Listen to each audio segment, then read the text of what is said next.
بسم الله الرحمن الرحيم والصلاة والسلام على رسوله الكريم وعلى آله وصحبه وسلم تسليما كثيرا. السلام عليكم ورحمة الله تعالى وبركاته. D'abord, je souhaite la bienvenue à notre cher invité, à notre cher frère, Aziz Sini. Peut-être certains élèves le connaissent très très bien. Et je pose la question, qui connaît Aziz Sini dans cette salle? Personne ne le connaît. Voilà. Tant mieux. On va vous faire connaître qui est Aziz Sini. Je le remercie au nom du lycée Averroès, au nom des élèves, au nom des professeurs, au nom de l'administration, parce que dès qu'on lui a téléphoné pour venir nous rendre visite et tenir une intervention, une conférence, échanger avec les élèves, c'est ça le plus important pour nous, il a accepté sans aucune hésitation. Enfin, barakallahu fih, et qu'il sache qu'il est entre ses frères et ses sœurs, et qu'il est chez lui dans cette mosquée, dans ce lycée d'enseignement privé musulman. Je me rappelle en 2004, Aziz Sini nous a rendu visite ici. C'était un an après l'ouverture du lycée Averroès. Aujourd'hui, le lycée Averroès, il a 8 ans d'existence. Il est sous contrat d'association avec l'État. Il a fait de bons résultats. Aujourd'hui, nous avons 150 élèves, une équipe de professeurs, autour de 25 professeurs. Et voilà, on avance. Nous avons d'autres projets. L'intervention de notre cher frère Aziz aujourd'hui tourne autour de la réussite et va nous parler un peu de son expérience, parce que c'est un exemple de réussite pour nous. On peut réussir dans ce pays si on travaille bien, si on réussit dans nos études, dans nos projets. Et bien Aziz Sini, il est un exemple de réussite. C'est quelqu'un qui a bien réussi son parcours professionnel. C'est pour cela aujourd'hui, on l'a invité pour nous parler un peu de son expérience concrète. Ce n'est pas des idées dans l'air, mais c'est une expérience qu'il a vécue depuis son plus jeune âge. Aziz Sini, il est encore très jeune, il a à peine 20 ans. C'est gentil, c'est gentil. Un petit peu plus. Voilà, mais on ne dirait pas, hein. Il est encore très jeune, donc je lui donne la parole. Il va nous parler un peu de son parcours professionnel, Inch'Allah. Et après, je vous donne la parole pour poser des questions et échanger un peu avec lui. Enfin, je vous demande d'être à l'écoute de notre cher frère Aziz. Tfadal, Aziz. Merci. Je vais me mettre debout si ça ne vous dérange pas, parce que comme je suis plus à l'aise debout. D'abord, vous m'entendez mal? Je vais prendre l'autre. Alors, comme je disais, je vais me mettre debout. Ce sera plus simple pour ceux qui sont au fond et me verront, et puis moi je les verrai. Salam alaikum, bonjour à toutes et à tous. Merci d'abord au lycée Averroès de cette invitation, et c'est toujours avec un grand plaisir que je viens rendre visite aux élèves de cet établissement. L'idée de cette intervention, c'est surtout de me présenter. Je suis bien content que personne ne me connaisse, comme ça j'aurais pas l'impression de vous refaire vivre quelque chose. Me présenter, vous présenter un petit peu qui je suis, ce que j'ai fait, d'où je viens. Vous présenter aussi les actions que je mène en faveur du développement économique des banlieues. Et puis ensuite, j'espère vraiment du fond du cœur qu'on pourra échanger en toute franchise, sans concession, et poser toutes les questions qui vous passent par la tête. C'est surtout ça qui sera le plus enrichissant pour vous et pour moi aussi. Alors, je m'appelle Aziz Sini, j'ai 34 ans. Je ne suis pas né en France, je suis né au Maroc. Je suis arrivé à l'âge de 40 jours. Tout à l'heure, vous avez dit que j'avais 20 ans, j'en ai 34. Je suis né en 1976, et comme beaucoup de ces immigrés, mes parents étaient arrivés avant nous, à une époque où la France avait besoin de main-d'œuvre. Donc mon père est arrivé, moi je suis né au Maroc, ma mère et moi sommes arrivés quelques mois plus tard pour le rejoindre à Mantes-la-Jolie, au Val-Fouré. Je ne sais pas si certains savent où ça se trouve, c'est dans les Yvelines, dans le 78 exactement, Mantes-la-Jolie. Et c'est dans le quartier du Val-Fouré que j'ai grandi. J'étais pas le meilleur à l'école, j'étais pas non plus le dernier, j'étais souvent celui qui faisait rire la classe. Mais j'étais un élève moyen, mais j'avais pas le choix, il fallait travailler à l'école parce que j'avais un papa qui peut-être va vous rappeler le vôtre, très dur, très très dur. Il fallait absolument avoir des résultats à l'école. Et il était souvent derrière. Donc bon an, mal an, j'ai obtenu un bac économique. Un bac économique parce que tout simplement, je n'avais pas pu aller sur une filière maths scientifique. Parce que j'étais pas suffisamment bon en maths et qu'en seconde, j'avais pas suffisamment travaillé tout simplement. Donc on m'a orienté vers une première économique. J'ai obtenu un bac économique, toujours moyen, au rattrapage, sans trop forcer. L'idée de créer mon entreprise a toujours été quelque chose ancré en moi. Alors souvent on me dit, mais pourquoi vous vouliez créer votre entreprise ? Ça me surprend toujours cette question. La réponse elle est aussi simple, c'était pour gagner de l'argent. Parce que quand vous êtes dans une cité, que votre père il est ouvrier, que votre mère ne travaille pas, que vous êtes 6 enfants, que les fins de mois ne sont pas faciles, eh bien vous avez juste une envie, c'est d'arrêter d'avoir cette réponse où à chaque fois que vous demandez, ça on ne peut pas parce qu'il n'y a pas d'argent. Cette année on ne partira pas en vacances, on ne retournera pas au Maroc parce qu'il n'y a pas suffisamment d'argent, on attendra l'année prochaine. On ne peut pas faire ça parce qu'il n'y a pas suffisamment d'argent. Quand vous êtes au lycée, vous voyez vos petits camarades aller au théâtre, aller au cinéma, partir en vacances. Vous ne pouvez pas parce que vous n'avez pas d'argent. Donc la seule manière que je voyais pour moi de m'en sortir, de remercier aussi mes parents, parce que enfant d'immigrés, l'immigration, je crois que beaucoup dans la salle savent ce que c'est, de voir ses parents loin de la famille, avoir sacrifié tout ce temps, ne pas voir eux-mêmes leurs parents ou les voir une fois par an, et puis de se sentir un petit peu finalement étranger dans un pays qui n'est pas le vôtre. Eh bien tout ça, c'était aussi une manière de leur dire merci pour tout ce qu'ils ont fait.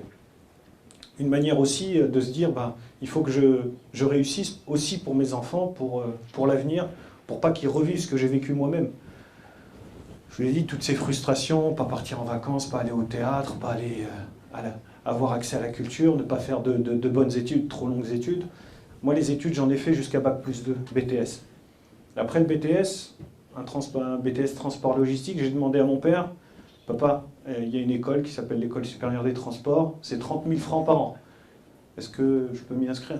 Regardez, il a dit, 30 000 francs toi, 30 000 francs aide, 30 000 francs celui-là, tes 4 sœurs.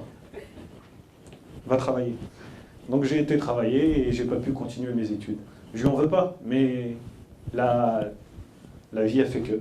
Voilà, ça m'a pas empêché, je vous raconterai après, de poursuivre mes études plus tard et de passer par HEC, puis de passer par l'ESSEC, qui sont 2 grandes écoles de commerce. Donc j'en suis arrivé à créer mon entreprise après 2 années.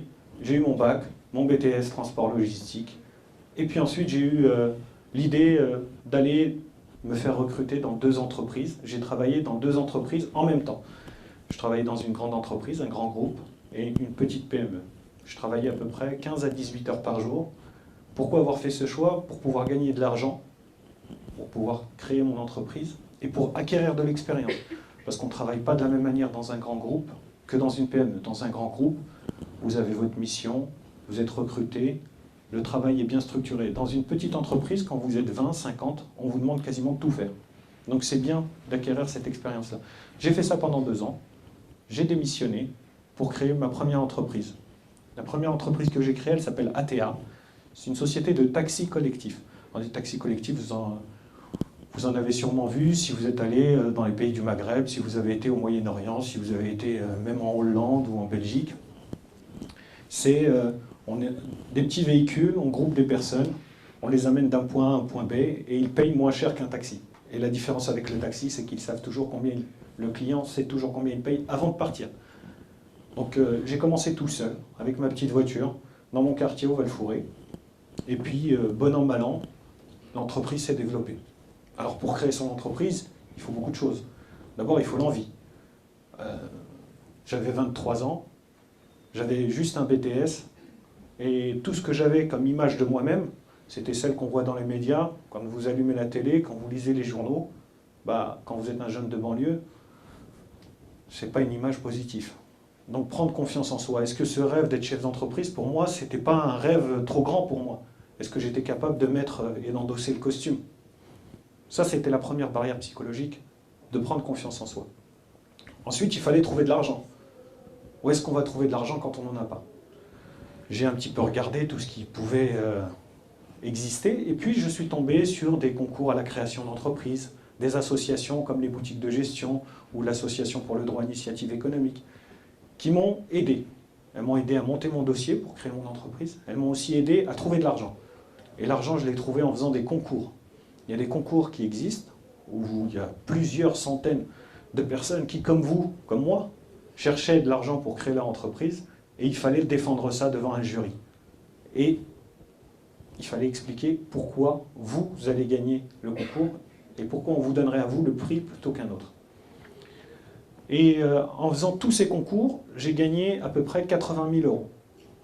Donc il a fallu à chaque fois démontrer que j'étais le meilleur, que j'avais le meilleur dossier, que mon entreprise allait être rentable, qu'elle allait être durable, qu'elle allait recruter des gens et que dans 5 ans, dans 10 ans, elle serait encore là parce que le service était bon, parce que le client était là, le marché était là. Donc après avoir démarré cette entreprise, aujourd'hui, elle emploie 70 personnes et elle fait 3 millions d'euros de chiffre d'affaires. Donc vous voyez, en 10 ans, l'entreprise s'est bien développée. Mais je n'ai pas fait que ça. Moi, dans mon quartier, je me suis toujours demandé pourquoi, au collège, au lycée, on n'avait jamais vu de chef d'entreprise venir nous parler de ça. Pourquoi, nous, dans les quartiers, je ne savais pas, peut-être qu'ailleurs c'est pareil, mais j'ai découvert qu'ailleurs c'était pas pareil. Pourquoi, dans nos quartiers, on voyait des gens de l'usine Renault ou Peugeot d'à côté venir nous expliquer dans le collège que ce serait bien que plus tard on aille sur la chaîne automobile, peut-être aussi pour remplacer nos parents, ou bien la Fédération du bâtiment, venir nous expliquer qu'il faut du monde sur les chantiers, mais j'ai jamais vu un médecin, un chef d'entreprise venir nous dire la France manque de médecins, la France manque de chefs d'entreprise, d'avocats, de juges. Donc, ça c'est le premier constat. Le deuxième constat, c'est qu'avec d'autres amis, comme on avait gagné pas mal de concours de créateurs d'entreprises, on avait eu aussi un petit peu de presse, on était passé un petit peu dans les journaux, un petit peu à la télé, et on a des amis qui venaient nous voir pour nous dire tiens, moi aussi je voudrais créer mon entreprise, tiens, moi aussi, est-ce que tu peux me dire comment tu as trouvé des conseils, de l'aide? Et puis on a décidé finalement de créer une association, qui s'appelle aujourd'hui l'Association nationale des jeunes entrepreneurs, qui a pour but de faire ce que je fais aujourd'hui, venir vous parler de création d'entreprise dans les écoles, mais pas uniquement dans les écoles, dans les quartiers. Deuxièmement, d'accompagner tous ceux qui sont issus de ces quartiers et qui veulent monter leur boîte, développer leur affaire. Parce que c'est un peu compliqué avec l'administratif, comment trouver de l'argent, comment structurer une équipe, trouver de l'aide, c'est quelque chose d'important. Et troisièmement, fédérer, réunir les gens pour qu'ils se connaissent entre eux, échangent leur expérience et puis fassent des affaires ensemble. C'est une association qui aujourd'hui a à peu près 600 membres, un petit peu partout en France, pas trop sur le nord, plutôt sur l'Alsace, sur l'Île-de-France, en Gironde, et en Côte d'Or et en Bourgogne. Donc après avoir créé cette association, je me suis dit, qu'est-ce qui manque dans ces quartiers à ces entrepreneurs? L'expérience m'a montré qu'à chaque fois, il manquait 3 choses. Il manque de l'argent. On a beaucoup de gens qui veulent créer leur entreprise, mais qui manquent de finances. On a beaucoup de gens dans ces quartiers qui veulent développer leur entreprise, mais à qui il manque de l'expérience. Quelqu'un pour les accompagner, pour les aider. Et troisièmement, il manque aussi du réseau. Parce que tout fonctionne comme ça. Des gens qui connaissent des gens qui connaissent des gens. Est-ce que vous savez par exemple qu'en France, le premier facteur, la première source de recrutement dans les entreprises, c'est pas Pôle emploi. Quand vous allez chercher du travail, vous avez des chances de trouver du travail par Pôle emploi. Mais le premier facteur, c'est le réseau. C'est les gens qui connaissent les gens, les recommandations. Et ça, quand vous êtes issu d'une famille modeste, que vos parents sont ouvriers, qui ne connaissent pas des avocats, des grands chefs d'entreprise, des directeurs de ressources humaines, eh bien vous avez moins de chances que ceux qui ont grandi dans d'autres endroits et qui côtoient tous les jours des chefs d'entreprise, des avocats, des hommes d'affaires, qui peuvent, eux, tiens, j'ai mon fils qui cherche un stage, tiens, j'ai mon fils qui cherche un emploi, prendre le CV et le mettre au-dessus de la pile. Donc le réseau est quelque chose d'extrêmement important. Donc de l'argent, des compétences et du réseau. J'ai été voir les plus grands chefs d'entreprise de ce pays, le fondateur d'AXA, le président de BNP Paribas, etc. Et je leur ai proposé de créer un pot commun, ce qu'on appelle un fonds d'investissement, avec 20 millions d'euros pour pouvoir aider tous les entrepreneurs qui veulent développer leur entreprise dans les banlieues. Alors vous allez dire, mais il nous vend la création d'entreprise, il est libéral, il vient nous dire que tout le monde peut être chef d'entreprise, c'est pas ce que je dis. Tout le monde ne peut pas ou ne doit pas être chef d'entreprise. Mais il faut que ceux qui, peut-être parmi vous, ont envie de le faire, puissent y accéder. C'est ça l'égalité des chances. Que ceux qui veulent aller dans le monde de l'entreprise en étant salariés puissent le faire, et le faire avec les mêmes chances que les autres. Que ceux qui veulent aller dans la fonction publique, et c'est très bien dans l'administration, puissent le faire en ayant le choix. Mais que ceux aussi qui veulent créer leur entreprise, reprendre une entreprise, puissent le faire avec les mêmes chances que les autres. Ça, c'est mon premier combat. Le deuxième combat, c'est celui de dire qu'aujourd'hui, dans les quartiers, dans nos banlieues, il y a deux choses qui manquent et sur lesquelles il faut travailler. Le premier, c'est l'éducation. Il faut qu'on arrive à avoir une éducation de meilleure qualité, parce que c'est par là qu'on change une vie. Et deuxièmement, bon, ça, malheureusement, c'est pas moi qui vais travailler sur le sujet, si ce n'est à répéter que c'est quelque chose d'important. Mais deuxièmement, c'est l'emploi. Et l'emploi, il n'y a pas 36 manières de faire.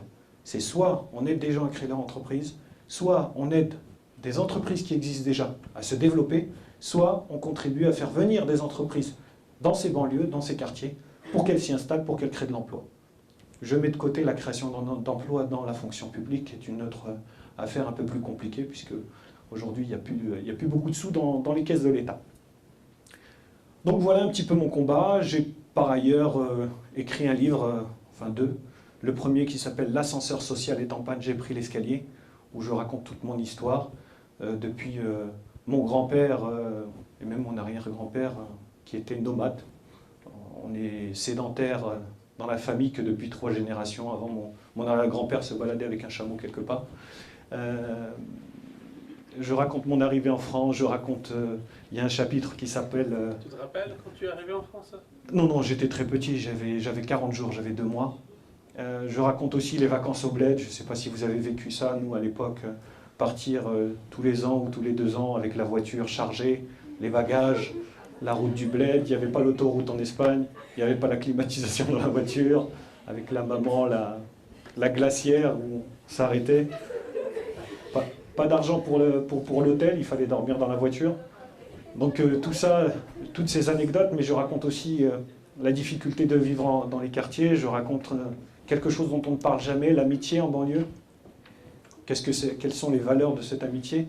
Et puis aussi, je fais quelques propositions, et puis je dénonce aussi un petit peu en fin de livre les quelques faux porte-parole de la banlieue, ceux dont j'entends parler parfois qui prennent la parole et dont j'ai le sentiment qu'ils trahissent un petit peu ces territoires. Je pense entre autres, allez, je vais donner des noms puisqu'ils sont dans le livre, des gens comme Malek Bouti ou d'autres, dont je pense qu'ils sont des traîtres à la cause. Plus qu'ils ont apporté, je pense qu'ils ont fait reculer notre combat pour ces territoires. Bien évidemment, il n'y a rien d'ethnique ou de communautaire dans ce que je dis, je tiens à le préciser. Ce dont je parle aujourd'hui, c'est d'un problème qui est sociologique, qui est un combat pour ceux qui ont le moins dans ce pays, et on sait qui sont ceux qui ont le moins, puisqu'ils sont, je dirais, regroupés dans des zones bien spécifiques. J'ai écrit aussi un second livre qui est sorti au mois de novembre, qui s'appelle « Monte ton bise », les 10 commandements de l'entrepreneur des cités, qui est un guide pour tous ceux qui veulent créer leur entreprise. Alors il y a des tas d'adresses pour tous ceux qui veulent suivre cette aventure. J'ai fait un peu de télé. J'ai été animateur sur M6 dans une émission qui s'appelait L'Inventeur de l'année, qui a été diffusée en 2006 à 20h30. Ah, maintenant j'entends « Ah ouais ». Ça fait drôle, on a l'impression d'être un vieux machin dans l'histoire.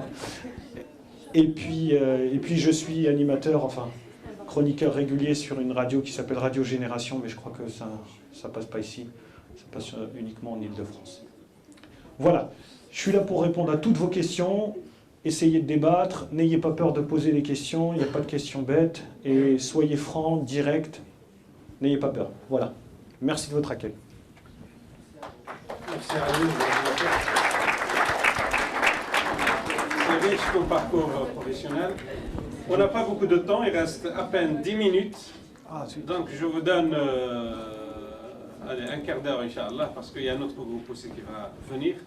Donc, est-ce que vous avez des questions, des remarques sur son parcours, ou vous voulez un éclaircissement sur tel ou tel point dans son parcours, si vous voulez devenir des chefs d'entreprise? Il y a un micro-baladeur, donc tiens, Bilal, tu peux...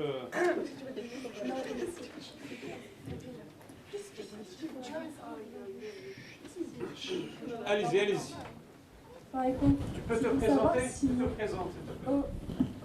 m'appelle Hussein. Et c'est pour savoir si vous recrutez en fait. Très bonne question. On recrute très régulièrement. On recrute des stagiaires, on recrute des personnes au niveau administratif, on recrute beaucoup plus de chauffeurs, puisque c'est une société de taxi collectif. Et on recrute toutes les personnes et il n'y a aucune discrimination, parce que je vois arriver la deuxième question. Il n'y a aucune discrimination, quelle que soit la longueur du poil ou la surface du morceau de tissu qui peut recouvrir la tête d'une jeune fille, peu importe, pourvu que les compétences soient là.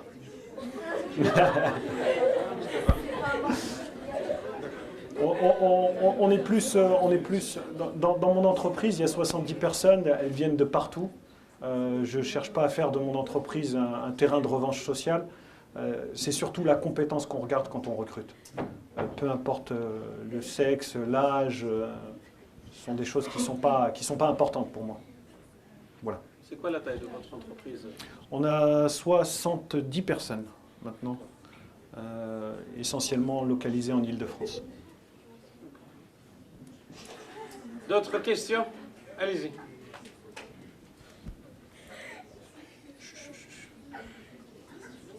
Échange, pas vraiment.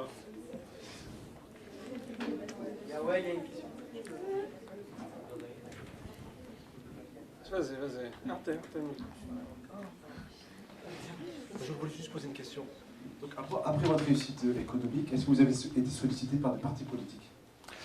J'ai été sollicité par tous les partis politiques, depuis l'extrême gauche jusqu'à la droite. J'ai rencontré 2 fois Marine Le Pen avec qui j'ai débattu. On n'a pas les mêmes idées, mais on a débattu et il faut toujours pouvoir garder une certaine distance et puis débattre avec les gens même si on n'est pas d'accord, même quand ils défendent l'indéfendable parfois. J'ai été conseiller, je me suis engagé, j'ai choisi de m'engager dans un parti centriste en 2005, l'UDF ça s'appelait à l'époque, et aujourd'hui je suis dans un parti qui s'appelle le Nouveau Centre, qui est présidé par l'ancien ministre de la Défense Hervé Morin. Je suis secrétaire national en charge de l'entrepreneuriat des TPE et des PME. Une autre question là?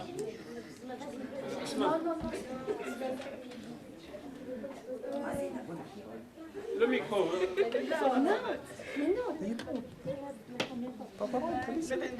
Moi j'ai pas compris en fait c'est quoi votre métier exactement.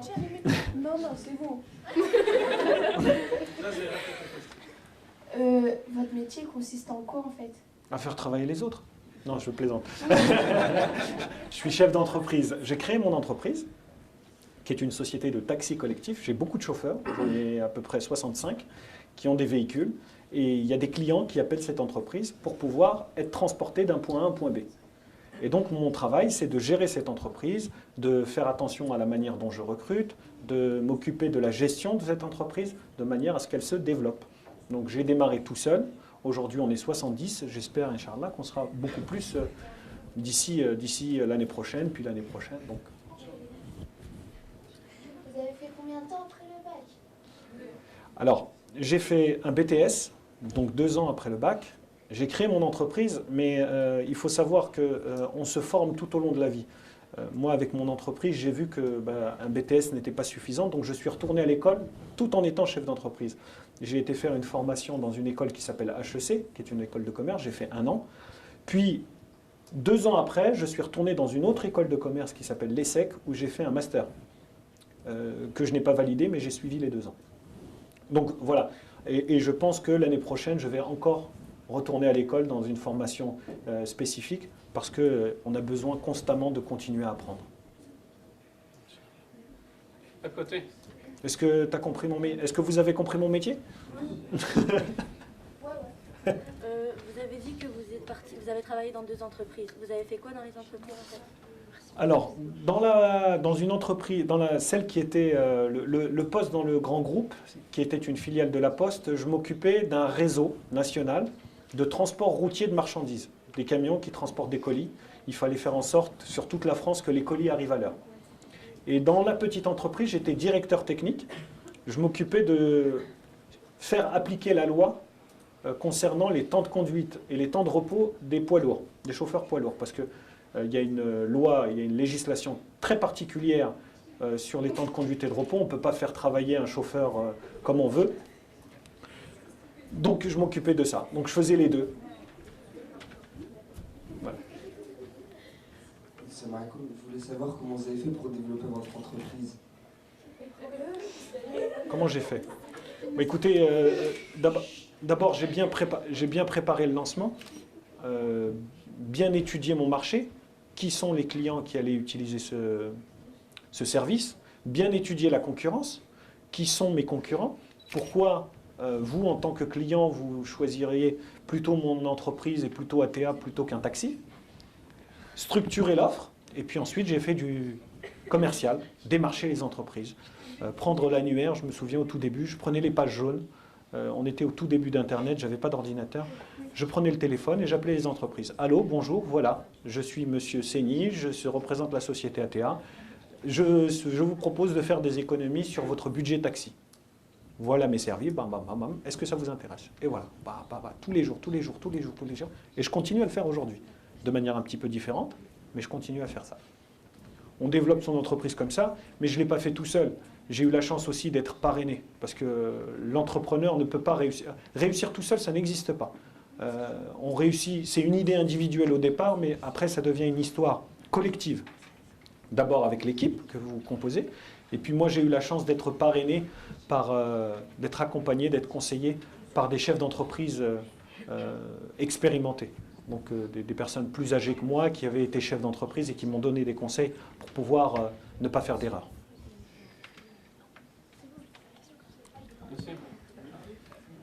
Salam alaikum. Je voulais revenir à des préoccupations plus générales. Je suis le professeur de français ici, donc je vous félicite pour votre réussite économique. Mais moi, ce qui m'intéresse, et je vous en félicite, c'est la qualité de votre langue. Et ce qui me préoccupe pour les élèves, l'acquisition de la langue, je veux dire orale et écrite, et Tariq Ramadan en parle également souvent. Je voulais vous demander quels conseils vous pourriez donner, parce que quand c'est les professeurs, ça marche moins bien. Quels conseils vous pourriez leur donner, montrer en quoi l'acquisition de la langue, aussi bien l'expression orale que l'expression écrite, je m'engage à la juger s'agissant de votre livre, pourrait effectivement faire en sorte qu'ils progressent tous, puisque c'est ma préoccupation dans ce domaine. Merci. Alors la première des choses, c'est que rien n'est jamais perdu. Et Dieu sait que on a beaucoup de professeurs sur notre parcours dont on se souvient tous, on se souviendra tous. Mais moi, je me souviens aussi d'une prof de français qui avait expliqué à mon père que j'étais un cas perdu et que je n'arriverais jamais à rien. Donc, Madame Barillon, professeure de français au collège André Chénier, puisqu'on est filmé, voilà, il n'y a jamais de jugement définitif à avoir sur les individus, qu'ils soient des profs ou des élèves. Ça, c'est le premier cas. Le second point, c'est que j'ai envie de dire que quand on évolue, il y a les endroits où on va être, il y a des codes. Des codes, ce qu'on appelle des codes sociaux, qui sont pour moi, je dis que c'est une langue étrangère.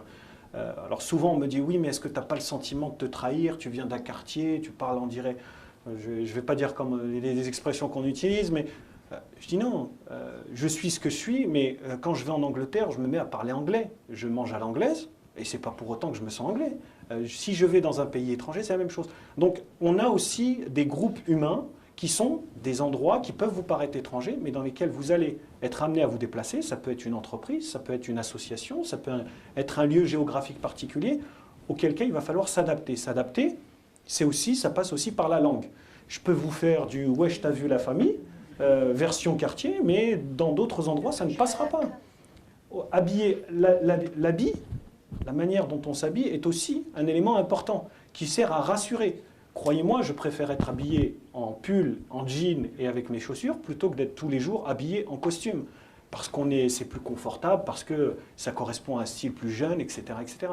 Maintenant, si j'arrive en jean et en basket dans des réunions de chefs d'entreprise, on ne me prendra pas au sérieux. On trouvera que je suis quelqu'un d'un peu farfelu, etc., parce que je ne réponds pas au code. Alors, on peut dénoncer ça. On peut dire c'est pas bien, ça conduit à l'uniformisation, il n'y a pas d'originalité, etc. Mais ce sont des règles. Une fois que vous avez prouvé ce que vous êtes capable d'avoir démontré, que vous avez démontré ce que vous êtes capable de faire d'un point de vue professionnel, vous pourrez effectivement vous libérer de ces codes. Moi, je connais des chefs d'entreprise qui ont réussi très bien, qui aujourd'hui, il n'y a personne qui leur dirait « mais pourquoi tu arrives en jean basket ?» Je pense à des fondateurs de sites internet qui gèrent des millions. Ça peut être Facebook, je pensais plus à des Français moins connus. Mais pourquoi pas, on n'aurait pas idée de lui dire « mais pourquoi vous êtes habillé comme ça ?» Parce qu'il a démontré. Mais je ne suis pas sûr qu'il y a quelques années, quand le créateur de Facebook s'est présenté devant ses premiers banquiers, je ne suis pas sûr qu'il y ait été en t-shirt et en basket. Pour le langage, c'est pareil, il faut faire extrêmement attention et donc forcément à essayer de développer une maîtrise du verbe, de l'expression. Alors, on ne va pas faire du Rabelais ou du Victor Hugo dans le texte, mais essayer d'être au moins avec une expression simple et puis correcte et posée de manière intelligible. Et c'est quelque chose d'extrêmement important, extrêmement important. De toute manière, en fonction des milieux où vous allez être, regardez déjà, quand vous êtes à la maison avec vos parents et quand vous êtes à l'école, je suis sûr que l'intonation, la voix, les expressions, le vocabulaire n'est pas le même. Et en fonction des personnes avec qui vous parlez déjà, la manière dont vous adressez au professeur, ce n'est pas la même que la manière dont vous adressez à votre camarade. Le vocabulaire n'est pas le même, etc. Donc, il faut juste se dire que c'est un jeu et que c'est une langue étrangère qu'il faut parfois maîtriser en fonction des lieux. Voilà, en tout cas, moi, c'est comme ça que je le perçois. Et je parle peut-être pas aussi bien. Ça me fait peur de dire qu'il y a un prof de français qui a regardé...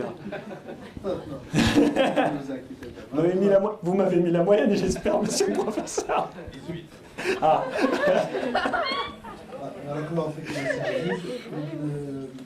tout d'abord, je tiens à vous remercier de l'excellence de votre exposé et aussi de la manière dont vous avez su capter l'attention des lycéens.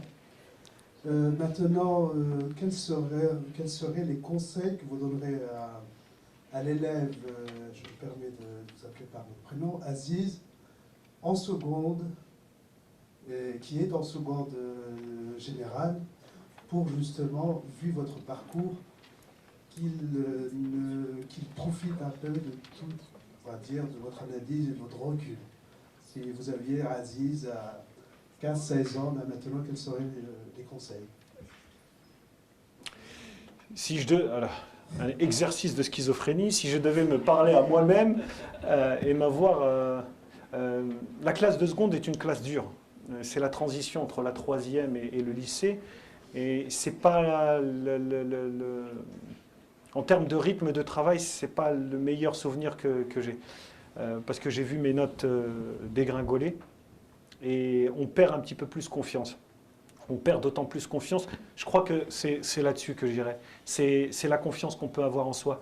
On nous rabâche à longueur de... Je dis on, je parle de gens qui sont dans les quartiers, on nous rabâche à longueur de journée dans les médias, etc. Des messages soit directs, soit subliminaux. Disons que dans ces quartiers, c'est des problèmes, c'est l'immigration, c'est le terrorisme, c'est la drogue, c'est tout ce que vous voulez, que des images négatives qui, consciemment ou inconsciemment, créent un manque de confiance en soi. Et je pense que c'est d'abord là. Il y a des quartiers où on passe la journée à leur dire « vous êtes les meilleurs, vous êtes l'élite de demain, vous serez la France de demain, etc. » Là où dans d'autres quartiers, on explique aux jeunes que ça va être dur, ça va être dur, ça va être dur. Non, ça ne va pas être dur. Il faut croire en soi, croire en son destin. Et puis, beaucoup de travail, il n'y a pas de secret. Moi, si je devais me parler et remonter le temps, ça, plus on vieillit, plus on se dit j'aimerais bien remonter le temps. C'est un signe de vieillissement aussi. Je pense que je le disais à mon père il n'y a pas si longtemps, je ne sortirai pas de ma chambre. Sincèrement, je ne sortirai pas de ma chambre. Je travaillerai à l'école beaucoup plus que ce que j'ai fait. Beaucoup plus. Parce que je sais maintenant la valeur du diplôme, je sais la valeur de la reconnaissance académique, et je sais tout ce que j'ai loupé en ne me donnant pas à fond à l'école. Maintenant, ça ne veut pas dire aussi que ceux qui vont se donner à fond à l'école, alors excusez-moi, je vais le faire à l'envers, c'est pas parce que vous êtes le premier de la classe que vous serez celui qui réussirait le mieux à l'école, dans la vie professionnelle en tout cas. Il faut un mélange de bonne maîtrise académique et puis aussi ce qu'on appelle l'intelligence émotionnelle, c'est-à-dire il y a beaucoup d'autres formes d'intelligence que celle d'être capable de résoudre une équation ou de connaître par cœur les différentes thèses sociologiques, l'histoire, etc. Et après, c'est... Ce qu'on apprend à l'école, finalement, c'est juste du matériel qui vous est donné en vrac. Ensuite, c'est à vous de construire quelque chose avec tous ces outils. Est-ce que le micro... J'ai une question, Aziz. Tu as fait des propositions, tu l'as dit, auprès des banquiers, auprès de l'administration. Tu l'as dit dans ton livre, l'ascenseur sociale et temporelle. Est-ce qu'il y a certaines de tes propositions qui ont été retenues? Alors, est-ce qu'il y a certaines propositions qui ont été retenues? Je n'ai pas le sentiment d'en avoir vu être mises en place. Je continuerai à me battre pour ça. Je défends la création d'un comité d'expansion économique des banlieues, plutôt que d'avoir un secrétariat d'État à la ville qui ne sert à rien du tout, si ce n'est à faire des promesses. Excusez-moi, là je vais aller forcément sur le champ un peu plus politique. D'avoir un secrétaire d'État, c'était Fadel Amara aujourd'hui, je suis sûr que vous ne connaissez pas son nom, secrétaire d'État à la ville. AGEUS. Elle a créé un organisme qui aide à la recherche d'emploi qui s'appelle AGEUS. Non, le secrétaire d'État à la ville, celui qui a remplacé Fadel Amara, je suis sûr que personne... Maurice Leroy. Donc voilà. Comme ça c'est dit, plutôt que d'avoir un truc qui ne sert à rien, avoir une cellule qui ne s'occupe que d'aider les entreprises à se développer, qui ne s'occupe que d'aider la création d'emplois dans les quartiers, parce que c'est ce dont on a besoin, et puis une cellule qui s'occupe de l'éducation pour aider à développer l'éducation de qualité dans ces quartiers. Je propose d'autres mesures, je propose la création d'emplois francs. Aujourd'hui, il y a des dispositifs qui s'appellent les zones franches. Une entreprise vient s'installer dans un quartier, elle bénéficie d'avantages fiscaux. Eh bien, pourquoi est-ce qu'une entreprise qui n'est pas en zone franche, quand elle recrute quelqu'un qui vient de la zone franche, elle ne pourrait pas bénéficier, elle aussi, des mêmes exonérations? Ça créerait de la mobilité pour tous ceux qui sont là. Je propose aussi, par exemple, que les banques, moi, quand j'allume la télé, quand j'écoute la radio, j'entends telle banque est la première à aider les créateurs d'entreprises. Ce que je souhaiterais, c'est que, par exemple, les banques, chaque année, dans leur bilan, elles puissent proposer un récapitulatif et qu'elles nous disent exactement combien elles ont fait de crédits aux banques en fonction de leur taille, en fonction des cautions et en fonction des zones géographiques, pour qu'on voit un petit peu où va l'argent de ces banques et pourquoi elles vont plutôt dans tel endroit et pas dans tel endroit, et plutôt sur des grandes entreprises et pourquoi pas sur des petites, etc. Donc il y a des tas de propositions sur lesquelles je me bats, mais le combat idéologique, c'est quelque chose de long et difficile. Tout à fait. Vous avez d'autres questions? Oui, oui. Sur le champ politique, le roi, il demande votre parti.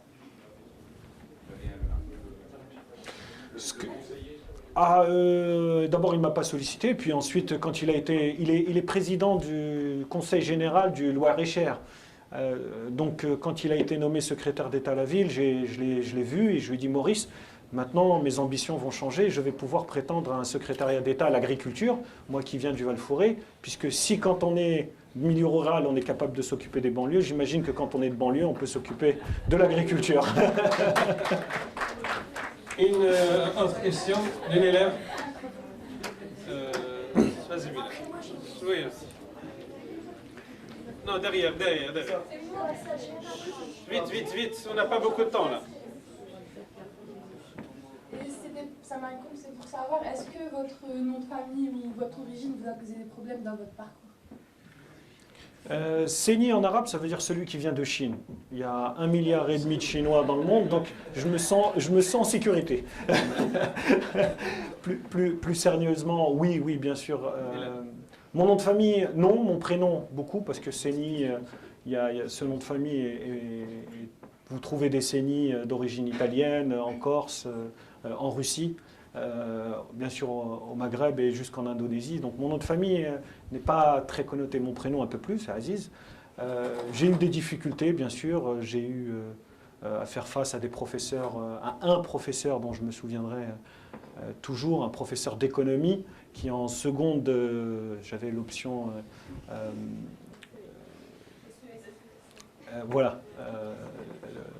les éco et sociaux. Voilà, excusez-moi, c'est un peu vieux, donc je ne voulais pas trop vous dire le nom, et qui au cours d'un cours de sociologie nous dit qu'à peu près 60% des enfants d'ouvriers deviennent ouvriers à leur tour. Alors je vous ai dit tout à l'heure, la seconde, c'était une classe un peu transitoire. Je sortais du collège du Val-Fouré, où on était tous du quartier dans la même classe. On arrive dans un lycée où c'est un peu plus mixé, il y a des gens, des villages un peu plus aisés de Mantes-la-Jolie qui sont là dans la même classe. Donc le début d'année, la classe est un peu divisée en deux. Et puis la prof nous dit 60% des enfants d'ouvriers deviennent ouvriers à leur tour. Elle lève la tête, elle regarde la moitié de la classe et elle dit « Vous savez ce qui vous attend ». Donc là c'est pas directement lié à notre nom, mais plutôt à l'endroit où on vient. Et puis plus tard, en BTS, j'ai un professeur agrégé d'économie, Monsieur Friot, qui est venu me voir à la fin de la classe et qui me dit, à l'époque je n'étais pas encore naturalisé français puisque je suis devenu français qu'à l'âge de 22 ans, moi je suis une ancienne carte de séjour, et qui est venu me voir à la fin du cours et qui me dit, mais Monsieur Seni, est-ce que à l'issue de votre BTS, est-ce que ça vous intéresserait pas de retourner au Maroc? Alors, sur le coup, je n'imaginais même pas qu'il puisse avoir un propos déplacé comme celui-ci. Je me suis dit, c'est super, il m'intègre dans cette fameuse fuite des cerveaux et il voudrait peut-être, il voit en moi un cerveau qui devrait retourner de là où il vient. J'ai trouvé ça assez délicat. Je lui ai dit non, monsieur, je n'ai pas cette vocation. J'ai vocation, d'ailleurs, je suis en attente de ma naturalisation. Mon avenir est plutôt ici que là-bas. Je ne connais pas très bien là-bas, si ce n'est à travers les vacances. Ah, c'est dommage, hein, c'est des gens comme vous qui devraient retourner dans leur pays pour aider ce pays à se développer. Un peu bizarre. Donc voilà, aujourd'hui, je sais très bien ce qu'il avait en tête. Voilà. Est-ce que mon nom m'a joué des tours? Oui, j'imagine, quand on envoie 300 CV pour un stage en BTS et que vous n'avez pas de réponse, j'imagine que ce n'est pas uniquement parce que mon CV est mauvais. J'imagine que ce n'est pas uniquement parce qu'il y avait marqué Mantes-la-Jolie sur mon... Il y a forcément un moment donné où mon prénom a pu jouer. D'ailleurs, sur mes cartes de visite, au début de la création de mon entreprise, je vous le dis très franchement, j'enlevais mon prénom sur ma carte de visite, ce qui faisait un jeu de mots. A.Seni, assaini, du verbe assainir, nettoyer. J'avais nettoyé mon nom. Aujourd'hui, il n'y a plus aucune difficulté. Sur toutes mes signatures, il y a marqué Aziz. Les choses ont changé. Une petite question, Bilal? Oui, rapidement. Donc, je trouve ça admirable le parcours que vous avez fait étant donné votre jeune âge, et je parle encore pour le jour d'aujourd'hui. Donc, ma question, vous êtes devenu chef d'entreprise à quel âge précisément? 23 ans. 23 ans. D'accord. C'est ce que je voulais savoir. Une dernière question, Aziz. Machallah, tu as réussi ton parcours professionnel. Est-ce que dans la communauté musulmane, aujourd'hui, on peut dire qu'il y a, parce que souvent on a du mal à construire, à ouvrir des écoles, à construire des mosquées, des centres culturels, etc., parce qu'il n'y a pas assez d'argent. On dit que la communauté n'a pas assez d'argent pour pouvoir se prendre en charge. Est-ce qu'aujourd'hui on peut dire qu'il y a dans la communauté des gens d'entreprise, des gens qui peuvent aider la communauté à s'en sortir? Il y a un changement, mais il ne faut pas oublier une chose, c'est que l'histoire de cette communauté musulmane en France, elle est liée à l'histoire de l'immigration. Et j'ai envie de dire, cette communauté musulmane qui est importante, on dit qu'il y a entre 5 et 6 millions de musulmans en France, c'est frais, c'est tout nouveau. Il y avait déjà une communauté musulmane, mais elle était beaucoup plus petite. Cette communauté qui est arrivée pour partie après-guerre, on va la faire très courte, était une communauté essentiellement concentrée dans des couches populaires, ouvriers pour beaucoup, qui ont eu des enfants, qui pour certains se sont mis à créer leur entreprise, mais on n'a pas encore dans cette communauté, en tout cas je n'ai pas le sentiment, de très belles réussites qui pourraient se compter en plusieurs centaines de millions d'euros, en plusieurs dizaines de millions d'euros. On a beaucoup d'entrepreneurs qui sont en train d'émerger, qui sont en train de se développer. Ça, j'en vois de plus en plus qui sont de cette communauté et qui créent leur entreprise, qui la développent et qui s'installent. Donc je pense qu'avec le temps, cette communauté va avoir de plus en plus de potentiel économique, avec tout ce qui peut en découler derrière. Ok, Barakallahu Fikoum, je te remercie beaucoup, cher Aziz, et je vous libère parce qu'on attend un autre groupe qui va venir, les élèves de première. Merci, Barakallahu Fikoum.